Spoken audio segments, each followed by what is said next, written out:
Praise the Lord. Good morning. ఈ దిన దేవుని వాగ్దానము కీర్తనల గ్రంథము 91వ అధ్యాయము 11వ వచనము.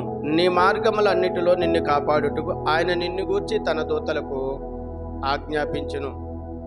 మరి సహోదరి సహోదరుడా, ఈ ఉదయకాల సమయంలో నీవు నీ దైనందిన నీ దినచర్యను కొనిచుండగా దేవుడిచ్చిన ఈ దీవెనకరమైన దినములోనికి నీవు ప్రవేశించుచుండగా ఆయన గృహము నుండి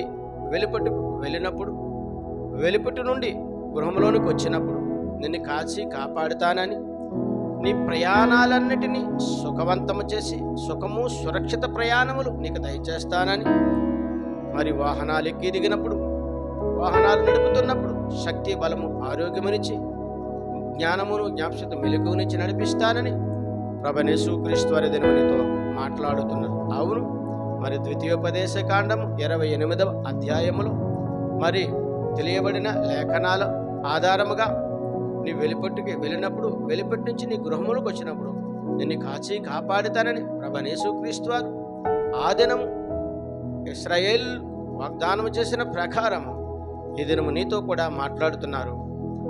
నీ ప్రయాణములన్నీ సుఖవంతం చేస్తానని, నీ మార్గములన్నీ సరళము చేస్తానని, సుఖము సురక్షితమైన ప్రయాణమే నీకు దయచేస్తానని ప్రభువైన యేసుక్రీస్తు వారి దినము నీతో మాట్లాడుతుండగా, మరి ఉదయకాల సమయంలో అది ఉద్యోగమైన, వ్యాపారమైన, మరి చదువుకైనను ఇంకా ఇతరితర మరి కార్యకలాపాలకు ప్రయాణమవుతున్నావేమో. అయితే ప్రభువైన యేసుక్రీస్తు వారిని ప్రార్థించి ఆశ్రయించి నువ్వు బయలుదేరి నీడలా నీ మార్గములు మరి సరళము చేసి నీ ప్రయాణములను సుఖవంతం చేస్తానని ప్రభువైన యేసుక్రీస్తు వారి దినము నీతో స్పష్టంగా మాట్లాడుతున్నారు. ఆమేన్. ప్రార్థన చేద్దాం. సకల ఆశీర్వచనములకు కారణభూతుడివైన మా యేసు ప్రభువా, నీ ఘనమైన నామానికి స్తుతులు స్తోత్రాలు నాయనా.